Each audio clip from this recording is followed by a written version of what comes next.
कैसे पहचाने आप पर जो सवारी आ रही है वो माता काली की है या फिर किसी और देवी देवता की है या फिर किसी भूत प्रेत जिन मसान की है। तो जानने से पहले आपको इस वीडियो को अंत तक देखना है और अगर आप भक्ति मार्ग ज्ञान यूट्यूब चैनल पर पहली बार आए हैं तो सब्सक्राइब जरूर करें, क्योंकि यहाँ पर आपको इसी तरह की वीडियो डेली देखने को मिलती है जिससे आप भक्ति पूजा पाठ में और भी ज्ञान प्राप्त कर पाते हैं। अगर वीडियो पसंद आए लाइक करें, शेयर करें और कमेंट में जय माँ काली जरूर लिख दें। तो चलिए वीडियो को शुरू करते हैं और आपको बताते हैं माँ काली की सवारी को कैसे पहचाना जाता है और अन्य भूत प्रेत की सवारी को कैसे पहचाना जाता है, देवी देवता की सवारी को कैसे पहचाना जाता है। ये वीडियो आपके लिए बहुत ज़्यादा इम्पोर्टेंट है। जिन लोगों पर बिना गुरु के या गुरुमुख होकर सवारी आती है तो कहीं ना कहीं उसके मन में भी ये डाउट रहता है कि मेरे पे जो सवारी आ रही है, मैं तो पूजा कर रहा हूँ माँ काली की, क्या मेरे पे जो सवारी आ रही है वो माँ काली की आ रही है या फिर अन्य किसी और देवी देवता की आ रही है या किसी भूत प्रेत की आ रही है, मैं ये कैसे पहचानूँ। यही चीज़ जानने के लिए ना आप दर दर भटकते हैं, कई भक्तों पर भी जाते हैं, बहुत जगह आप जाते हैं जहाँ पर आपको पता नहीं चल पाता कि आप पर जो सवारी आ रही है वो किसी देवी देवता की है, माँ काली की है, किसकी है। ये जानने के लिए आप दर दर भटक लेते हैं लेकिन आपको पता नहीं चल पाता। सबसे पहले मैं बता दूं, जब भी आप पर देवी की सवारी आएगी तो आपको किन चीज़ों को नोट करना है। जैसे पहली चीज़, जब आप पर सवारी आती है तो आपको ये चीज़ देखनी चाहिए कि सवारी आपके अंदर कहाँ से प्रवेश कर रही है। जब आप पर एकदम से सवारी आती है तो इस चीज़ को आप नोट करो कि वो कहाँ से प्रवेश कर रही है। अगर वो सर से प्रवेश कर रही है, सर से आके घूम के आपके पूरे शीश पे आती है तो वो देवी देवता की सवारी नहीं है। अगर वो आप पैरों से घूमती हुई सर पे आती है, शीश पर पूरे आती है तो वो देवी देवता की सवारी है। सबसे पहले आपको इस चीज़ को नोट करना है, नोटिस करना है कि ये जो सवारी आ रही है कहाँ से हमारे शरीर में घुसती है। अगर पैरों से आ रही है तो समझ लो कि 100% देवी देवता की है। अगर शीश से प्रकट हो रही है तो फिर समझ लो देवी देवता की नहीं, किसी और भूत प्रेत की शक्ति की, यानी नकारात्मक ऊर्जा की। और दूसरी चीज़ आपको ये नोट करनी है, जब भी आप पर सवारी आती है तो वो क्या बोलती है। कोई जयकारे देती है अपने धाम के। जैसे मान लीजिए आप पर काली माता की सवारी आ रही है, कौन सी काली आ रही है, दिल्ली की, कलकत्ते की, पंजाब की। काली माँ के मंदिर सभी स्थानों पर है।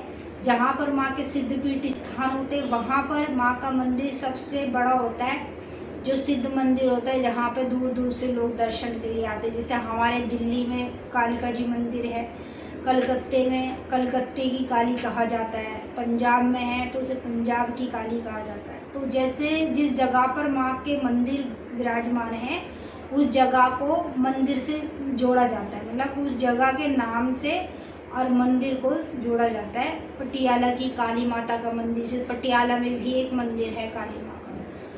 तो जब आप पर कोई भी काली माँ की सवारी आ रही है, जैसे मान लीजिए आप दिल्ली वाली कालिका माई को पूज रहे हैं और उनकी सवारी आप पर आ रही है तो वो अपने दिल्ली धाम के जयकारे दे रही है, कलकत्ते धाम की दे रही है, कामरू कामाख्या माई के जयकारे दे रही है, शिव जी के जयकारे दे रही है।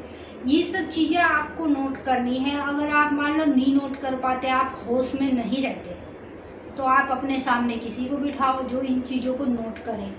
जब आप सवारी बुलाओ उससे पहले किसी समझदार व्यक्ति को बिठा लो, उसे हमारी ये वीडियो दिखा दो ताकि वो हमारी एक एक चीज़ों को समझ जाए और वो फिर इन चीज़ों को नोट करके आपके ऊपर जब सवारी आए तो वो देखे कि क्या क्या साइंस सवारी आपको दे रही है। तो आपको ये चीज़ भी नोट करनी है कि जब सवारी आ रही है तो वो किसके जयकारे लगा रही है। कई लोग कहते हैं कि सवारी तो आती है लेकिन बोलती नहीं है। तो जब सवारी आ रही है तो वो बोल नहीं रही है तो फिर इसका ये मतलब है कि वो बोल नहीं रही है ना, तो फिर वो देवी देवता की ही सवारी नहीं है। हमेशा जब भी देवी देवता की सवारी आती है वो बोलती ज़रूर है। वो अपने धाम के भी जयकारे लगाती है, अपने गुरु के भी जयकारे लगाती है, सबके जयकारे लगाती है और पंचों को राम भी कहती है।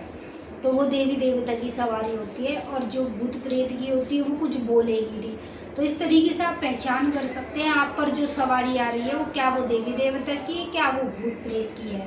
तीसरी चीज़ आपको ये भी देखनी है, जब आप पर सवारी आती है तो आप किस दिशा में होते हैं, मतलब आपकी आंखें खुली रहती है या बंद रहती है, ये चीज़ आपको देखनी है। जैसे मान लीजिए आप पर सवारी आ रही है तो आपको ये देखना है कि आपकी आंखें बंद है या खुली है। अगर बंद हैं, आपकी आंखें ऑटोमेटिक सवारी के टाइम बंद हो जाती है, तो इसका मतलब देवी देवता की सवारी है। अगर आंखें खुली रहती है, आप खुली आंखों से सब जगह देख रहे हैं, मतलब ऐसे देख रहे हैं जैसे भूत लोग देखते हैं ना, वैसे ही आप सब जगह देख रहे हैं, तो इसका मतलब है कि आप पर सवारी देवी देवता की नहीं, किसी और की है। क्योंकि जब देवी देवता सच्चे वचन पे धर्म पर किसी भक्त के शरीर में आता है ना, तो आंखें उसकी हमेशा बंद रहती है, और बंद आंखों में ही वो सबको देख लेता है कि कौन कौन हमारे सामने बैठा है, सबको देख लेता है, और बंद आंखों में ही आपको सब कुछ बता जाता है। तो वो देवी देवता की सवारी होती है। चौथी चीज़ आपको ये भी देखनी है, जब भी आप पर सवारी आती है तो क्या वो राम का शब्द यूज़ करती है, मतलब जैसे पंचों को राम, या फिर राम की दुहाई, कुछ भी अगर राम से रिलेटेड कोई शब्द बोल रही है तो फिर समझ लो देवी देवता है। नहीं बोलती राम तो समझ लो देवी देवता नहीं है। भूत प्रेत कभी बोल ही नहीं सकते, भूत प्रेत भगवान का नाम लेते ही नहीं है। तो कई बार ऐसी भी होता है ना कि जैसे हम काली माँ की पूजा कर रहे हैं और मान लो कोई चीज़ हमारे पे छोड़ी गई है, पहले से हमारे साथ में लगी हुई है, तो वो चीज़ भी हमारे ऊपर खेल जाती है माता बनकर, ठीक है। कुछ चीज़ें माता के नीचे होती हैं, वो हमारे ऊपर खेल जाती है माता बनकर। तो इन चीज़ों से पहचान की जाती है जब हम गुरु धारण कराते हैं ना, तो इसलिए कहते हैं कि गुरु धारण भी जरूरी होता है। गुरु की मार्ग से ही हमें अन्य चीज़ों का ज्ञान मिलता है, सभी चीज़ों के बारे में पता चलता है, और गुरु ही एक ऐसी चीज़ है जो ये पहचान लेता है कि कौन सा देवता खेल रहा है और कौन सा भूत प्रेत खेल रहा है। तो इसलिए गुरु भी जरूरी होता है। पांचवी चीज़ आपको ये भी देखनी कि जब भी आप पर काली माँ की या किसी भी देवता की सवारी आ रही है, तो जब आप पर सवारी आती है तो आपके शरीर में, मतलब पैरों से तो वो आपके प्रवेश कर रही है, जहाँ से प्रवेश कर रही है तो देवी देवता की, तो पैरों से कर रही है जब वो, तो आके आपके कहाँ पर बैठ रही है, पूरे शरीर पर बैठ रही है, या आपके शीश पर बैठती है, या फिर आपके शरीर के आधे हिस्से पर बैठती है। तो ये चीज़ आपको देखनी है। अगर मान लो सवारी नीचे से पैर से होती हुई आपके पूरे शरीर पर बैठ रही है, तो 100% देवी देवता की सवारी है। अगर मान लो सवारी आ रही है आपके सर से घूम रही है, या फिर पैर से आई है और मान लो आपके पैरों पर ही बैठ गई, सर से आई है तो वो सर पर बैठ गई। अगर मान लो आपके शरीर के आधे हिस्से पर बैठ रही है, तो इसका मतलब है कि भाई वो देवी देवता की सवारी नहीं हो सकती। देवी देवता की सवारी के जितने भी साइंस थे वो मैंने आपको बता दिए हैं, और आई होप आपको पता ही चल गया होगा। जब भी आप पर कभी भी सवारी आती है तो किसी समझदार व्यक्ति को बिठाओ, उससे इन चीज़ों को नोटिस करवाओ। अगर वो इन चीज़ों को नोटिस कर रहा है कि चीज़ों को बारीकी से समझ रहा है, तो समझ लो वो पहचान लेगा कि आप पर कौन सी सवारी है। अगर वो नहीं समझ पा रहा ना, तो उसको हमारी वीडियो दिखाओ, वीडियो देखेगा तो 100% समझेगा कि उसको क्या क्या चीज़ें नोटिस करनी है।